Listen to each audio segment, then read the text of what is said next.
Et nous allons lire ce fameux passage qui provoque bien des controverses, non pas dans la pensée de Dieu, mais dans les lecteurs. Donc, verset 22, Éphésiens 5, verset 22. « Femme, que chacune soit soumise à son mari comme au Seigneur, car le mari est le chef de la femme, comme Christ est le chef de l'Église, qui est son corps, et dont il est le sauveur. Or, de même que l'Église est soumise à Christ, les femmes aussi doivent l'être à leur mari en toutes choses.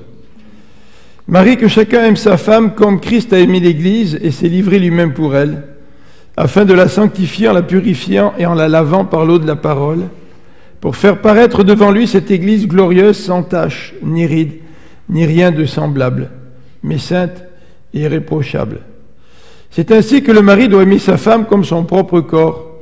Celui qui aime sa femme s'aime lui-même, car jamais personne n'a haï sa propre chair, mais il la nourrit et en prend soin comme Christ le fait pour l'Église.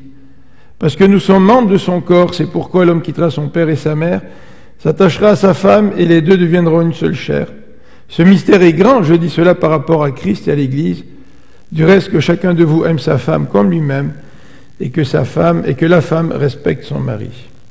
Seigneur, merci pour ta parole, merci parce que nous vivons maintenant dans une nouvelle société, l'Église, et tu nous présentes dans cet épître les nouvelles normes qui régissent la façon dont nous allons avoir des relations les uns vers les autres. Et Seigneur, ces nouvelles normes nous bousculent. Dans une société qui veut mettre de l'avant les droits individuels, Seigneur, ces normes nous bousculent, pour ne pas dire autrement. Mais Seigneur, nous te prions afin que tu puisses nous aider à nous détacher de ces lunettes à travers lesquelles nous lisons ta parole, et ces lunettes qui reflètent tout notre monde à nous, nos préjugés, notre façon de penser, notre façon de concevoir la vie. Et tu sais, Seigneur, comment ces lunettes que nous avons nous empêchent parfois de bien comprendre ta parole. Et nous te prions afin que tu puisses nous aider à toujours mieux comprendre ta parole. Et Seigneur, parfois, ces lunettes que nous avons sont entachées d'influences socio-culturelles, bien sûr, mais aussi elles sont entachées de péché. Et à cause de cela, c'est difficile pour nous de comprendre ta parole. Mais Seigneur, merci parce que toi, tu es venu pour nous pardonner de nos péchés. Et merci parce que tu nous as laissé une parole et tu veux, Seigneur, nous convaincre du bien fondé de la perspective divine. Et tu veux, Seigneur, que nous puissions, nous aussi, adopter comme mode de vie ta perception à toi, ô Dieu. Donc nous te prions d'être avec nous ce matin, de toucher notre cœur et d'illuminer notre cœur pour qu'il puisse comprendre, pour que nous puissions mieux comprendre ta parole. Au nom de Jésus-Christ, nous te prions. Amen. Alors on a parlé depuis une couple de dimanches, avec interruption bien sûr à cause de différentes activités dans l'Église, on a parlé de ce sujet de la soumission et il y a de cela 2 dimanches, puisque dimanche dernier, c'est Sem qui faisait l'enseignement sur Proverbes 33 à l'occasion de la fête des mères. Le dimanche d'avant, nous avions parlé ensemble de la soumission, et puis j'aimerais vous faire un petit résumé. Nous avions choisi comme mot qui passe peut-être un peu mieux, c'est le terme suivant, la subordination. Alors on a des problèmes quand on lit la Bible parce que la Bible emploie des mots qui pour nous ont une autre connotation. C'est des mots qui sont chargés d'émotions, des mots qui font allusion à des expériences négatives que nous avons pu vivre. Donc c'est très difficile quand on lit la parole de Dieu, on voit un mot qui est employé et nous on met dans ce mot toute notre expérience alors que ce que nous mettons dans le mot n'a rien à voir avec ce que la Bible dit, avec le sens que la Bible donne à ce mot-là. Et c'est ça qui rend la communication parfois difficile, lorsque 2 personnes emploient un mot et que chacun y donne une définition différente. Alors imaginez-vous, on arrive parfois à des dialogues de sourds, n'est-ce pas? Parfois même on arrive à des confrontations à cause de cela. Alors, nous avions parlé de subordination en disant que dans la société, la subordination fait partie des relations interpersonnelles. Nous sommes tous subordonnés d'une manière ou d'une autre à quelqu'un, et si nous sommes subordonnés, nous avions souligné que c'était pour une raison. Lorsque nous sommes soumis à quelqu'un ou subordonnés à quelqu'un, et que cette raison n'est pas là, ou lorsque nous sommes subordonnés à quelqu'un, mais que cette soumission est imposée de force, ça change complètement la donne, là. Et nous avions souligné, il y a 2 semaines, le rapport entre la communauté et la subordination. Nous ne pouvons pas vivre en communauté si nous n'acceptons pas, dans une certaine mesure, d'être subordonnés. Subordonnés à des lois, subordonnés dans toute la structure de la société, nous avons besoin d'être subordonnés. Et peut-être qu'aujourd'hui au Québec, nous vivons un gros problème avec tout ce qui se passe depuis quelques mois, avec toute cette revendication sociale, revendication qui peut-être est légitime d'un certain côté. Je ne suis pas là pour discuter les points de vue, savoir si c'est bon ceci ou si c'est moins bon. Et c'est vrai que dans une société, nous avançons alors que nous confrontons nos idées ou nos différences, c'est vrai. Par contre, lorsqu'on perd tout sens de subordination, lorsqu'on perd tout respect envers nos institutions, bien les choses dérapent. Nous ne sommes plus en présence d'un dialogue pour faire avancer la société, mais nous sommes en présence de forces qui s'opposent. Et chaque force a ses opinions, chaque force a ses agendas. Chaque force veut imposer aux autres ses propres convictions. Et ça me faisait penser à ce pasteur lors de notre conférence, plutôt retraite pastorale au mois d'avril, qui nous donnait cet exemple. Il avait certaines difficultés avec son épouse, et puis en voiture avec un de ses frères chrétiens, il lui a partagé des difficultés. Puis ce frère chrétien lui a cité le texte de Jacques, qui explique pourquoi nous avons des conflits. Nous avons des conflits parce qu'il y a à l'intérieur de nous des passions. Et nos passions s'opposent aux passions des autres. Et Jacques dit que lorsque nos passions s'opposent les uns aux autres, nous finissons par nous dévorer les uns les autres. Et peut-être que dans notre société, nous avons besoin d'apprendre davantage ce qu'est la soumission ou la subordination, mais pas simplement dans la société. Nous avons besoin d'apprendre ça dans nos rapports interpersonnels. Nous avons besoin d'apprendre ça dans l'Église. Nous avons besoin d'apprendre ça dans la relation de couple. Nous avons besoin d'apprendre ça dans la relation familiale. Nous avons besoin d'apprendre ça dans nos relations de travail.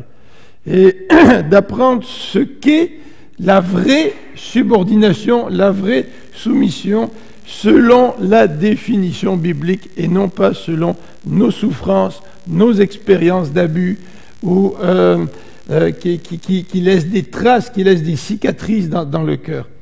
Alors nous avons souligné aussi il y a 2 semaines que dans Genèse, au chapitre 2, même si le mot soumission ou subordination n'est pas présent, nous avions souligné la présence de la subordination, de ce concept-là dans Genèse au chapitre 2. Alors, ce matin, j'aimerais vous présenter une couple de généralités en rapport avec ce passage. En lisant ce passage, peut-être que vous êtes un peu comme moi, face au malaise, parce qu'on a un malaise quand on lit ce passage-là, et je peux vous assurer que moi aussi j'ai un malaise quand je lis ce passage-là, dans notre contexte social. J'aurais aimé, peut-être vous aussi, vous auriez aimé avoir un peu plus de précision sur ce que c'est que la soumission, mais des précisions pratiques. Parfois, je me suis posé la question, je me suis dit, est-ce que ça pourrait aider si on avait des exemples pratiques? Mais dans ce texte, on n'a pas d'exemple pratique. On a une recommandation générale. Ah, Guy, il a eu pitié de moi. Et pitié de vous aussi, peut-être, merci. Merci beaucoup. Ce sont des recommandations générales avec un rationnel qui vient avec, mais sans exemple pratique. Alors moi, ça m'aurait peut-être aidé. En fait, je ne devrais pas dire moi, mais peut-être que ça aiderait les épouses s'ils avaient des exemples, mais il n'y a pas d'exemple. Et puis le deuxième élément que j'aimerais vous présenter aussi, c'est le rôle du mari. Le texte met beaucoup d'insistance sur le rôle du mari. Puis le texte insiste plus sur le rôle du mari, sur l'amour du mari, que sur la soumission de la femme. Et ça, c'est assez surprenant. Dans notre société, on est peut-être un peu plus macho, peut-être un peu moins qu'avant, je ne sais pas. Mais là aussi, moi, j'aurais aimé avoir plus de détails pratiques. Est-ce que être le chef du foyer, ça veut dire que quand j'ai pas envie de travailler, je peux dire à ma femme, fais la vaisselle? Pourtant, la Bible me dit que je dois aimer ma femme comme Christ a aimé l'Église. Alors certainement que Christ ne lui dirait pas à l'Église, fais la vaisselle, il irait la faire. Mais en tout cas, j'aurais aimé avoir plus d'aspect pratique, tu sais.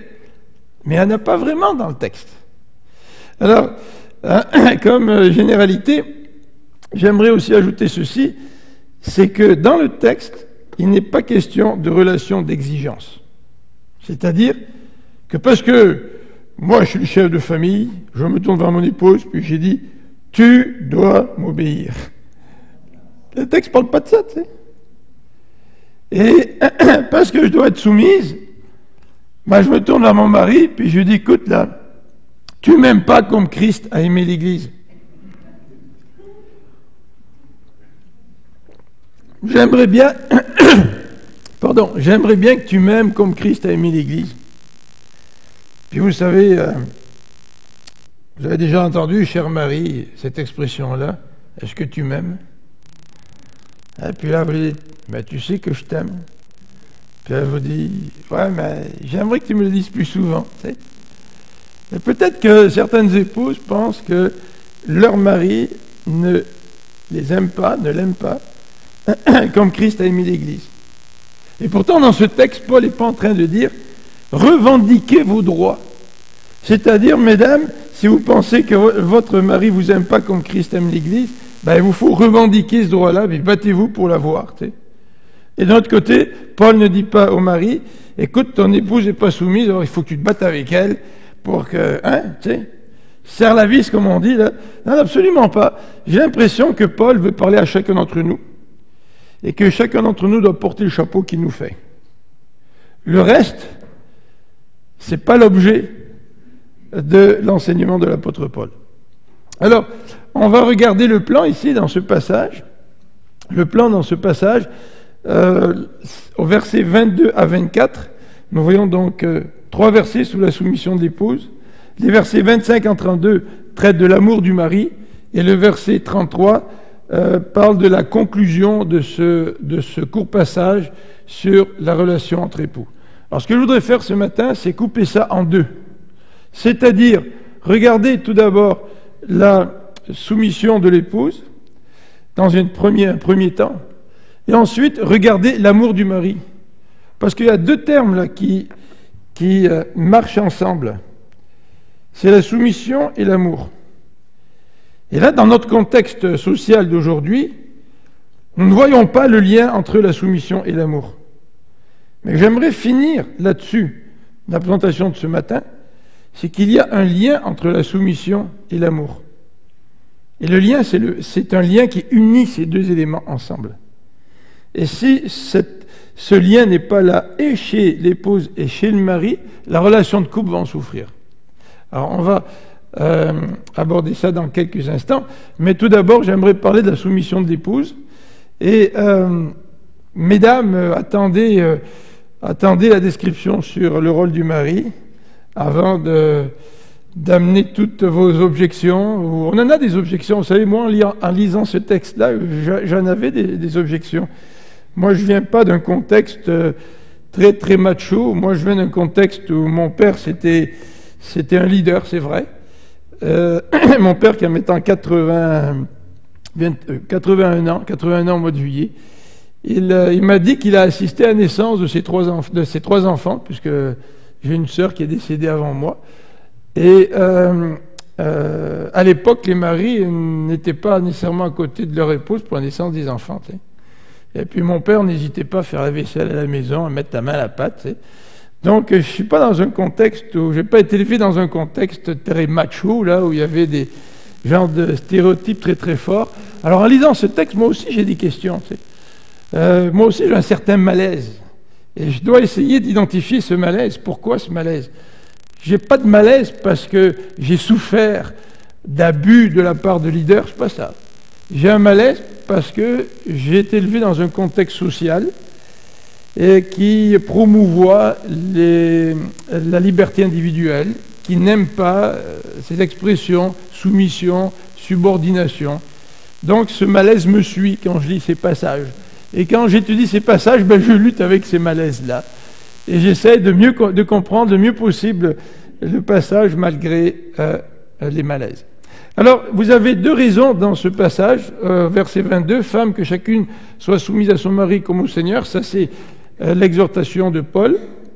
Mais vous avez au verset 23, « Car le mari est le chef de la femme », ça c'est la première raison que Paul amène.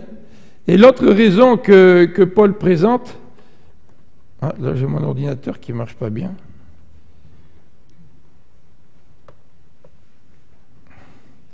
Voilà, ça revient. La deuxième raison, toujours au verset 23, c'est que Christ est le chef de l'Église. Ce sont les deux raisons que Paul présente. Alors je vous invite à regarder ces deux raisons ensemble. Alors la première raison, lorsque l'apôtre Paul nous dit que le mari c'est le chef de la femme, de son épouse, hein. Le mari c'est pas le chef de toutes les femmes, là. Il faut déjà mettre ça de côté, là. Ça ne veut pas dire par là que les femmes ne doivent pas avoir de rôle dans la société, etc., ni engager des employés. C'est pas du tout ça, là. Tu sais. Il parle de la relation entre époux. Donc là, il revient à l'intention d'origine. Et cette intention d'origine, on l'a déjà évoquée il y a 2 semaines, mais j'aimerais reprendre avec vous 2 textes. Le premier, c'est dans 1 Corinthiens 11, et là encore, c'est un texte avec lesquels nous luttons, avec lesquels je lutte pour essayer de bien comprendre le texte. Dans 1 Corinthiens chapitre 11, versets 3 à 12, alors on va lire ça. Vous avez peut-être plein de questions en lisant ce chapitre de 1 Corinthiens 11. Malheureusement, je ne peux pas répondre à tout ça ce matin, mais on va lire ensemble ces quelques versets. 1 Corinthiens 11, verset 3. « Je veux cependant que vous sachiez que Christ est le chef de tout homme, que l'homme est le chef de la femme et que Dieu est le chef de Christ. Tout homme qui prie ou qui prophétise la tête couverte déshonore son chef. » Donc, Christ. « Toute femme, au contraire, qui prie ou qui prophétise la tête non voilée déshonore son chef. C'est comme si elle était rasée. Car si une femme n'est pas voilée, qu'elle se coupe aussi les cheveux. Or, s'il est honteux pour une femme d'avoir les cheveux coupés ou d'être rasée, qu'elle se voile. L'homme ne doit pas se couvrir la tête puisqu'il est l'image et la gloire de Dieu, tandis que la femme est la gloire de l'homme. » Il y a des expressions là qui viennent nous chercher en quelque part, si vous êtes sensible comme moi à ce que nous vivons dans notre société. En effet, l'homme n'est pas tiré de la femme, mais la femme a été tirée de l'homme. Et l'homme n'a pas été créé à cause de la femme, mais la femme a été créée à cause de l'homme. C'est pourquoi la femme, à cause des anges, doit avoir sur la tête une marque de l'autorité dont elle dépend. Toutefois, dans le Seigneur, la femme n'est point sans l'homme, ni l'homme sans la femme. Alors ça, c'est un verset qui nous réconcilie un peu plus avec le texte biblique.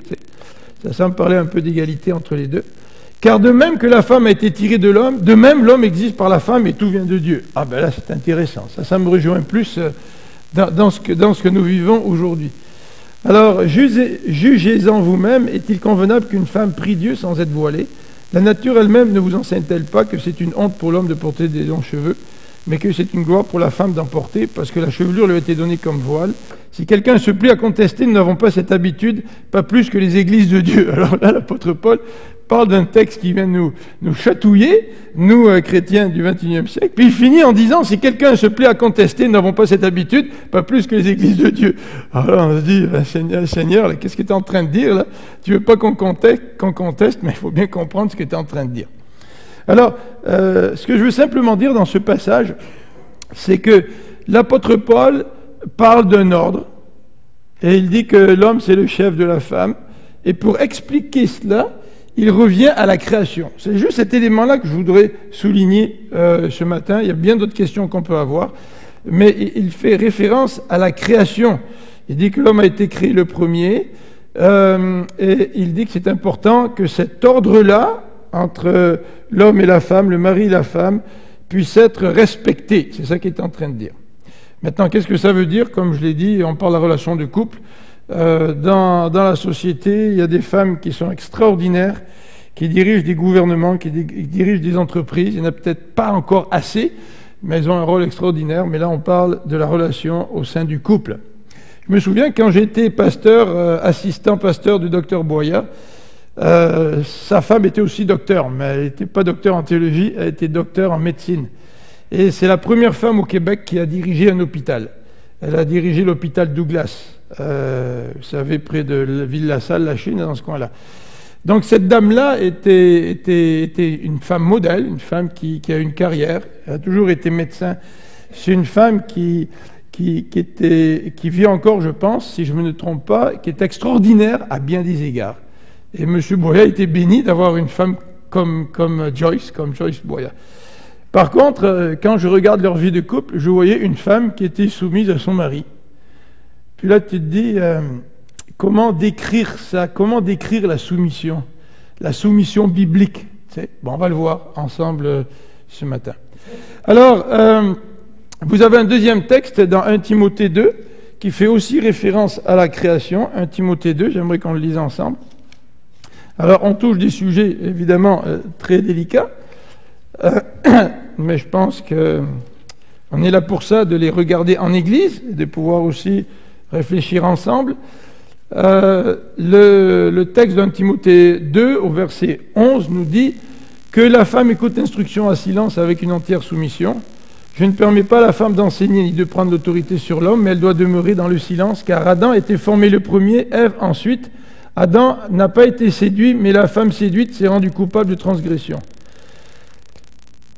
Alors, quand on lit ça, on pourrait dire que le mari a le beau rôle, mais quand on lit la Genèse, vous vous rappelez, on l'a vu il y a 2 semaines, malgré les paroles de Paul à Timothée, c'est Adam qui porte la responsabilité du péché dans Genèse. Il la porte beaucoup plus qu'Ève. Alors ça n'enlève pas la responsabilité d'Adam, ça n'enlève pas la condamnation de Dieu envers Adam. Alors là, on fait référence à la Genèse, et vous avez à l'origine, et vous avez dans Matthieu 19, un texte qui est peut-être un petit peu moins difficile pour nous, mais encore un texte délicat, dans le chapitre 19, versets 3 à 6, où il est dit que les pharisiens abordèrent Jésus et dirent, pour l'éprouver, est-il permis à un homme de répudier sa femme pour un motif quelconque? Ils voulaient l'éprouver parce qu'à l'époque de Jésus, il y avait 2 courants. Le courant libéral et le courant conservateur. Le courant libéral, il disait, tu peux divorcer ta femme pour n'importe quelle raison, et tu as mis un peu trop de sel dans le plat, là, aujourd'hui, c'est partoisant. Il y en a d'autres qui disent, non. Alors, les pharisiens voulaient coincer Jésus, parce que si Jésus répond, il va forcément prendre parti pour un des courants et se mettre l'autre à dos, ou vice-versa. Alors, Jésus répond, n'avez-vous pas lu que le Créateur au commencement fit l'homme et la femme, et qu'il dit, c'est pourquoi l'homme quittera son père et sa mère, s'attachera à sa femme, et les deux deviendront une seule chair. Ainsi, ils ne sont plus 2, mais ils sont une seule chair. Que l'homme donc ne sépare pas ce que Dieu a joint. Alors c'est intéressant parce qu'on a l'intention originelle. Et l'intention originelle, c'est que l'homme et la femme soient une unité, pas une fusion dans laquelle l'homme perd sa personnalité ou la femme perd sa personnalité. C'est 2 êtres, 2 individus, mais les 2 ensemble forment une entité. Et cette entité se caractérise par l'unité, n'est-ce pas? Donc ça, c'est l'objectif du couple, c'est de former une unité. Alors, ceci dit, le deuxième élément que j'aimerais vous présenter suite à cela, c'est des questions qui peuvent surgir à notre esprit. C'est le lien entre le principe d'une part, puis les éléments culturels d'autre part. Qu'est-ce qui est principe dans les textes que nous venons de lire et qu'est-ce qui est culturel? Vous savez ce que c'est qu'un principe? Le principe, c'est ce qui est fondamental. Et les éléments culturels, c'est l'application du principe qui peut varier dans l'histoire ou d'une culture à l'autre. Et ici, le principe, en tous les cas dans Éphésiens, nous dit que souligne le rôle de dirigeant de l'homme. Bon. Dirigeant encore dans quel sens, n'est-ce pas? Il faut savoir dans quel sens. Aujourd'hui, quand on parle de dirigeant, c'est dans le sens extrêmement négatif. Mais voilà le principe. Par contre, dans ces passages, nous avons, dans le passage de Corinthiens, un élément qui semble culturel. C'est que pour que l'ordre entre l'homme et la femme puisse être établi dans l'Église, à l'époque, la femme portait le voile. Et aujourd'hui, la plupart des commentateurs évangéliques pensent que ce n'est pas nécessaire de porter le voile, parce que le voile, c'était une manifestation culturelle d'une réalité. C'est que la réalité, l'homme avait un rôle de dirigeant. Et c'est pas obligé aujourd'hui d'accepter cette réalité tout en portant le voile, n'est-ce pas? Et le deuxième élément qui est peut-être aussi culturel, c'est peut-être un petit peu moins clair, c'est le silence. L'apôtre Paul dit « Je ne permets pas à une femme de parler dans l'assemblée ». La plupart des commentateurs disent que, ou certains émettent l'hypothèse que puisque les femmes d'habitude restaient dans le foyer, alors que l'Église a ouvert la porte aux femmes, vous savez, à l'époque, c'était les hommes qui étaient sur la place publique, en majorité.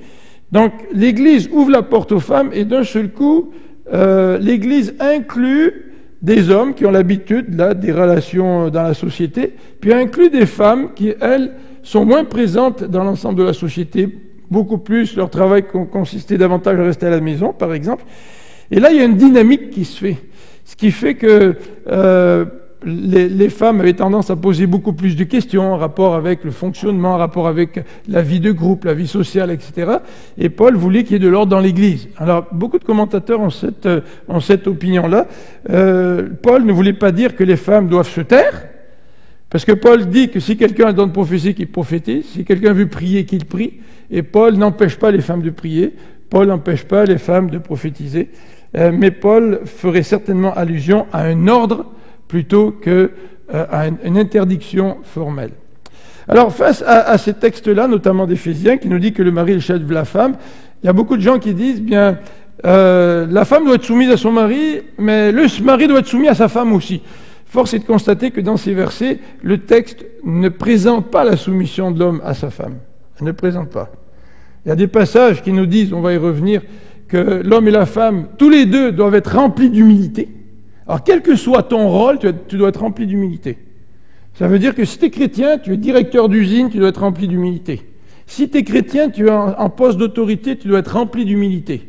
Et donc, l'homme et la femme doivent être tous les deux remplis d'humilité dans leur rapport les uns avec les autres. Par contre, il y a d'autres personnes qui disent, non, la soumission de la femme, on devrait enlever ça. Toute question de soumission, on devrait l'enlever.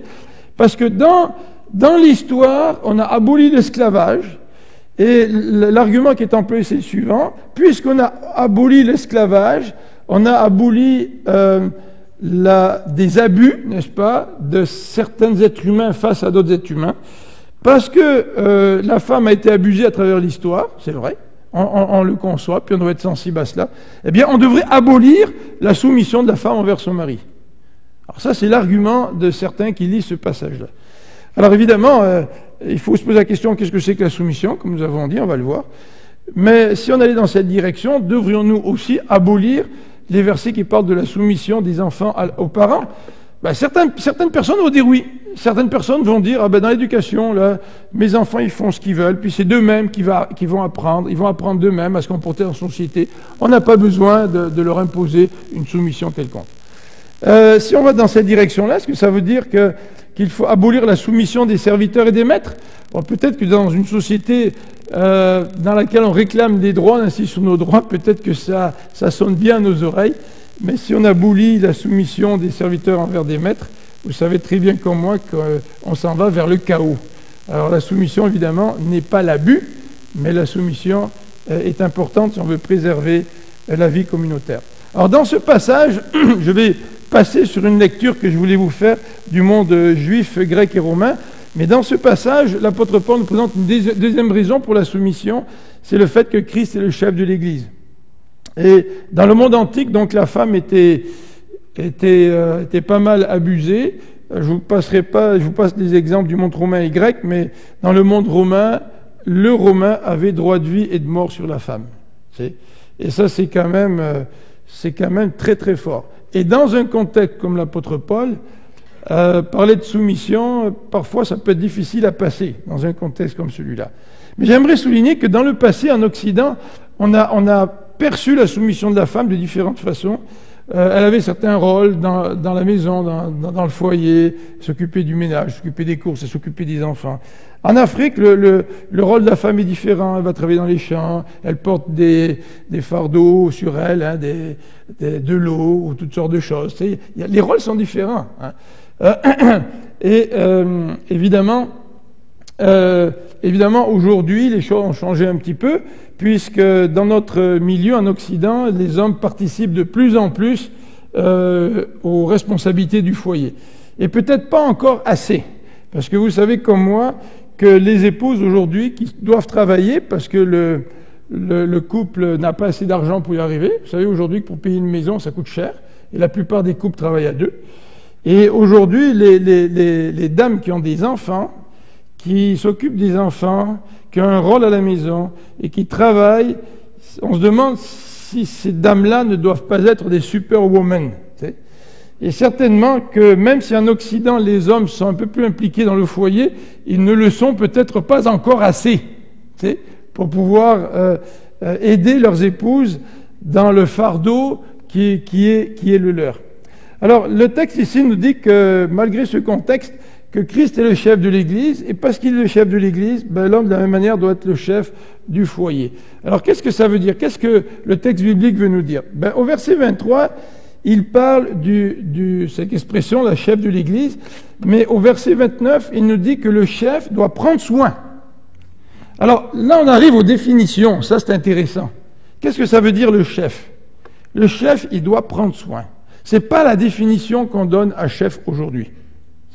Le chef, c'est celui qui prend soin plutôt que de contrôler. Deuxième élément, c'est celui qui est responsable plutôt que celui qui donne des ordres et des commandements. Et troisième élément qu'on voit dans ce passage, c'est assez intéressant, en particulier au verset 23. Le verset 23 nous présente Christ qui est le chef de l'Église, qui est son corps, dont il est le Seigneur. Vous voyez au verset 23? Non, vous ne le voyez pas là. Non, c'est pas marqué l'Église, Christ est le chef de l'Église qui est son corps, dont il est le Seigneur. C'est marqué, Christ est le chef de l'Église qui est son corps, dont il est le Sauveur. Vous voyez comme le mot chef, dans ce passage, n'est pas associé à une domination, et ça aurait été juste logiquement de dire qu'il est le Seigneur, parce qu'il est Seigneur. Et là, on parle des relations de couple, et Paul choisit plutôt l'expression dont il est le sauveur. Pourquoi? C'est parce qu'il veut, derrière le mot chef, introduire ces notions de soin, de responsabilité, de quelqu'un qui se donne pour quelqu'un d'autre. C'est ça la signification de chef que Paul présente dans ce passage. Alors, on va regarder rapidement la question de la soumission, puisque le texte nous encourage les épouses à être soumises à leur mari, comme l'Église est soumise à Christ. Alors, qu'est-ce que c'est cette soumission de l'Église? Bien, la soumission de l'Église, elle n'est pas du tout la soumission que l'on pourrait comparer à celle d'un chien avec son maître. Tu sais, le chien, il est soumis au maître. Le maître, il claque des doigts. Le chien, il se met à quatre pattes. Tu fais un petit signe, il se met debout. Tu fais un autre signe, il fait waf waf. Tu sais, puis, c'est pas du tout ça. Là, tu sais. Pourtant, dans notre société, c'est le sens que nous donnons à la soumission la plupart du temps, et comme nous avons dit, à cause des abus que nous avons expérimentés. Mais dans la Bible, l'Église, elle est soumise, mais c'est une soumission qui est libre, qui est joyeuse. Vous savez, quand l'Église vient rencontrer le Christ, là, la Bible nous donne le parallèle avec l'épouse qui vient rencontrer l'époux. L'épouse a hâte de rencontrer l'époux. C'est un partenariat qui est libre. Il y a une joie, il y a une reconnaissance de l'Église envers ce que le Christ fait. C'est ça le genre de relation, c'est ça le genre de soumission dont l'apôtre Paul parle. Et non pas d'une soumission qui est reflétée dans notre société aujourd'hui. Alors il y a encore une expression qui nous chicote quand on lit ça. Là. Regardez au verset 24.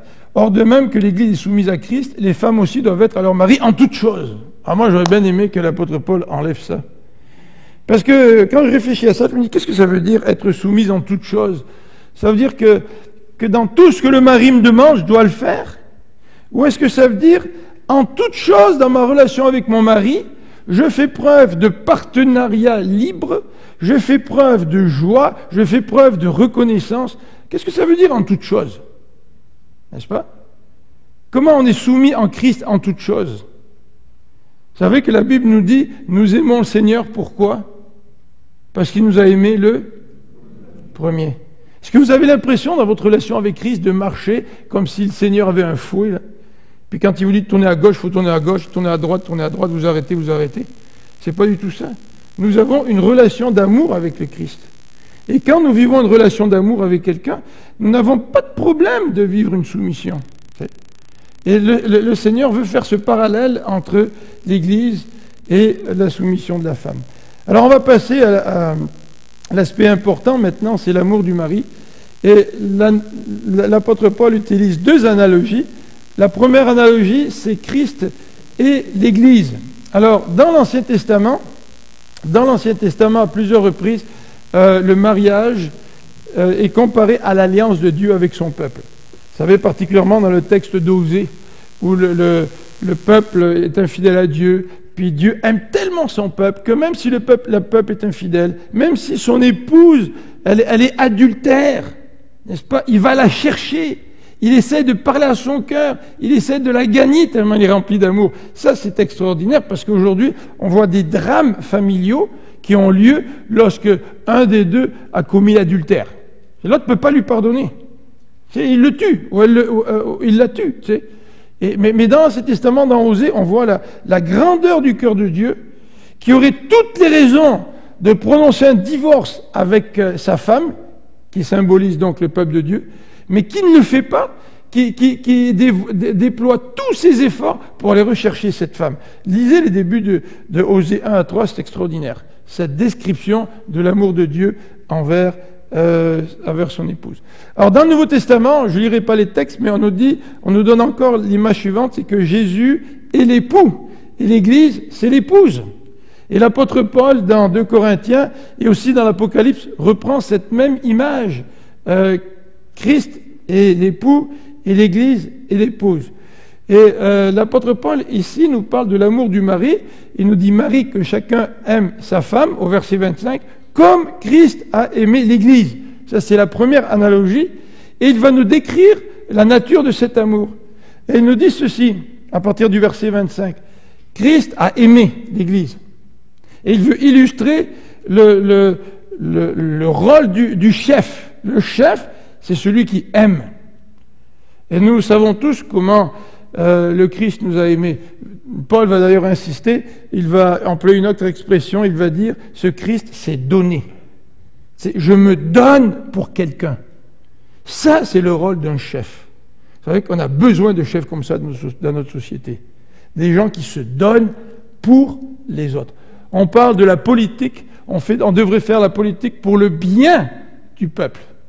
Et on sait très bien qu'il y a toutes sortes d'intérêts, toutes sortes de passions qui animent les gens à tous les niveaux de l'échelle sociale.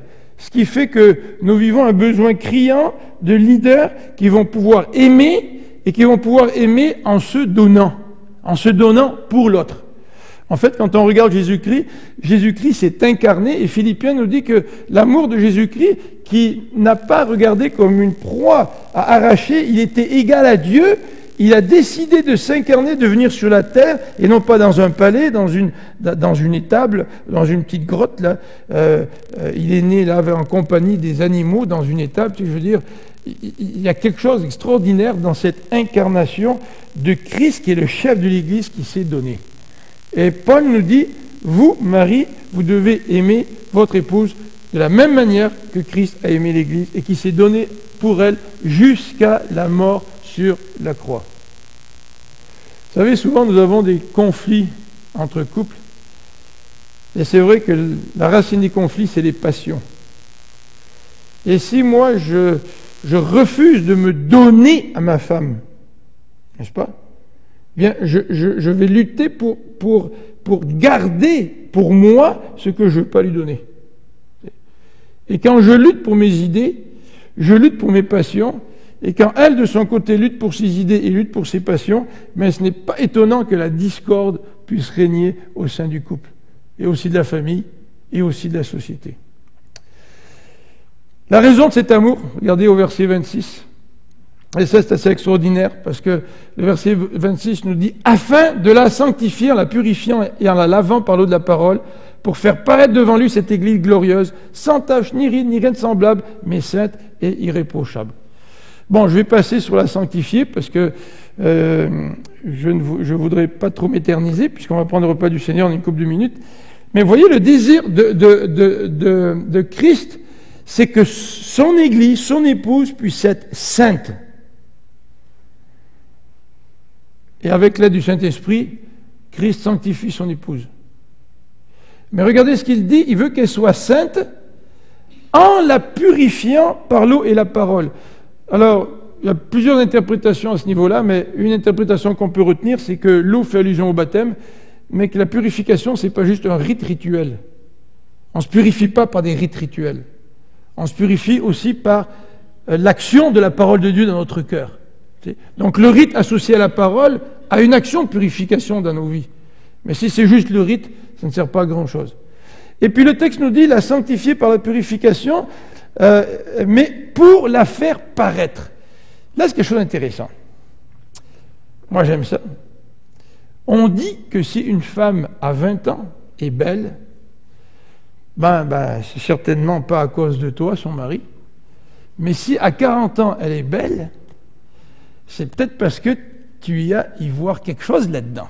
T'sais. Moi, j'aime ça quand j'entends ça, parce que ma femme est très belle. Puis je me dis que peut-être, j'ai un petit rôle à jouer dans cela. Mais regardez un petit peu l'accent de ce passage. L'accent de ce passage. C'est pas l'épouse qui essaie de s'embellir par toutes sortes d'artifices. D'accord ? C'est l'amour du mari envers son épouse qui fait en sorte que cet amour l'épanouit et la rend, comme ici le texte nous dit en parlant d'Église, glorieuse, sans tache, ni ride, ni rien de semblable, mais sainte et irréprochable. Vous vous rendez compte le rôle que le mari a par l'amour qu'il devrait manifester envers sa femme. Le texte est extrêmement fort dans ce passage. D'ailleurs, vous savez ce que la Bible nous dit à notre endroit, c'est que si nous n'aimons pas notre femme comme nous devrions, eh bien, c'est un obstacle à l'exaucement de nos prières. Se pourrait-il que dans notre vie de couple, nous, les maris, nous ne voyons pas Dieu agir dans nos vies parce que nous n'aimons pas notre épouse de la façon dont Christ a aimé l'Église et que Dieu retient son exaucement à nos prières à cause de cela. Deuxième analogie, on va terminer avec cette deuxième analogie. Il y a un contraste dans la deuxième analogie. La deuxième analogie nous dit, au verset 28, « C'est ainsi que le mari doit aimer sa femme comme son propre corps. » Alors on se dit, « Ah, écoute, là, c'était bien spirituel. Là, l'apôtre Paul nous parle d'aimer sa femme comme Christ a aimé l'Église, puis là, il nous parle d'aimer sa femme comme notre propre corps. Là. On dirait que Paul, il descend de haut, là, tu sais, après avoir présenté un beau principe spirituel, il est pas mal terre à terre, charnel. Là, tu sais. Pourquoi un contraste? Eh bien, peut-être parce que l'amour de Christ est difficile à comprendre. Ne trouvons-nous pas, nous les gars, là, que c'est difficile à aimer comme Christ a aimé l'Église? D'ailleurs, l'apôtre Paul le dit dans Éphésiens chapitre 3, au verset 19, il nous parle de la hauteur, la profondeur, la largeur, la longueur, connaître l'amour de Christ qui surpasse toute connaissance. Il prie pour que les chrétiens puissent connaître cet amour de Christ. Et je comprends mieux pourquoi Paul dit ça, parce qu'il sait que dans le cadre du couple, le mari doit connaître de mieux en mieux quelle est la profondeur de l'amour de Christ, parce que s'il ne connaît pas, il ne va pas pouvoir aimer sa femme comme Christ a aimé l'Église. Donc c'est difficile ça. Mais Paul, on sait que c'est difficile de comprendre l'amour de Christ, mais là au verset 28, tu mises un petit peu trop sur l'égoïsme. Tu dois aimer ta femme comme ton propre corps. Est-ce que c'est de l'égoïsme? Mais je vous invite à lire dans Matthieu 7 au verset 12 ce qu'on appelle la règle d'or. Jésus lui-même, dans le chapitre 7 au verset 12, nous dit « tout ce que vous voulez que les hommes fassent pour vous, faites-le de même pour eux. Alors Paul est en train de dire, voilà le modèle. Le modèle, c'est l'amour de Christ pour son Église. Mais il dit, c'est difficile à mettre en pratique ça. Alors Paul est en train de donner un exemple de la règle d'or. Ben écoute, toi tu t'aimes. Vous savez, même les gens qui ont beaucoup de problèmes, ils savent se faire du bien. Et si les gens qui ont beaucoup de problèmes, ils appliquaient cette même règle, c'est-à-dire se faire du bien à soi envers les autres, ben ça améliorerait beaucoup les relations interpersonnelles. La règle d'or nous aide à avoir un exemple un peu plus concret, un peu plus à notre niveau de ce que c'est que l'amour de Jésus-Christ. Le concept d'une seule chair, regardez dans ce passage, on va rapidement aller jusque-là, voilà. Le concept d'une seule chair ici, car personne n'a haï sa propre chair, mais il la nourrit, au verset 29, et en prend soin, comme Christ le fait pour l'Église, parce que nous sommes membres de son corps. C'est pourquoi l'homme quittera son père et sa mère et s'attachera à sa femme, les deux deviendront une seule chair. Le concept de une seule chair, de cette union, lui et elle deviennent un. Et pour que l'union fonctionne, j'accepte un ordre, j'accepte d'être soumis, et j'accepte aussi d'aimer comme Christ a aimé l'Église. Pourquoi on accepte la soumission ou la subordination? C'est parce qu'il y a une raison. Moi, j'accepte de m'arrêter au feu rouge parce qu'il y a une raison. Je n'ai pas envie de mourir, je n'ai pas envie que quelqu'un d'autre meure. Et je me soumets au code de la route. Et la soumission sans raison n'a aucun sens. Mais la soumission qui a une raison a un sens. Et Dieu a voulu qu'il y ait un ordre au sein du couple pour que cette union, l'homme et la femme deviendront une seule chair, eh bien, puisse être une réalité. Vous savez, aujourd'hui, on rit, on se moque de ces textes-là. Mais qu'est-ce que la société fait de mieux? Honnêtement, qu'est-ce qu'elle fait de mieux dans le modèle qu'elle nous présente dans la relation de couple? Qu'est-ce qu'elle fait de mieux? Le Créateur sait de quoi nous avons besoin. Alors, je passe sur le dernier point, l'élargissement de la pensée de Paul, qui arrive au verset 32, qui dit « Ce mystère est grand », puis il dit « Je parle de cela par rapport à Christ et à l'Église ». C'est la relation de Christ et de son Église qui est grand. Il s'en sert comme analogie, mais ça c'est un mystère, la relation de Christ avec son Église. Alors j'aimerais pour conclure rappeler simplement ceci.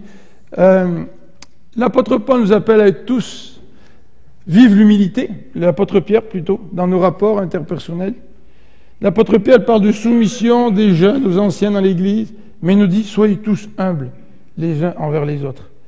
La femme se soumet à un mari qu'il aime, et le fait qu'elle se soumet à un mari qu'il aime, ce n'est pas un système patriarcal. Moi, je ne voudrais pas que ma femme soit dans un système patriarcal, parce que les femmes souffrent dans un système patriarcal. Et trop souvent, on a fait l'équation entre l'exhortation de Paul, femme soyez soumise, avec un système patriarcal. Mais dans un système patriarcal, le patriarche ne donne pas nécessairement sa vie pour son épouse, comme Christ le fait pour son Église. Élément suivant, je vous en ai parlé tout à l'heure, ça c'est extrêmement important, la relation entre la soumission et l'amour. C'est plus que de la nécessité, d'accord? Je dois être soumis parce que le Seigneur me demande, c'est nécessaire, je le fais. C'est plus que de l'amour, là, de la part du mari.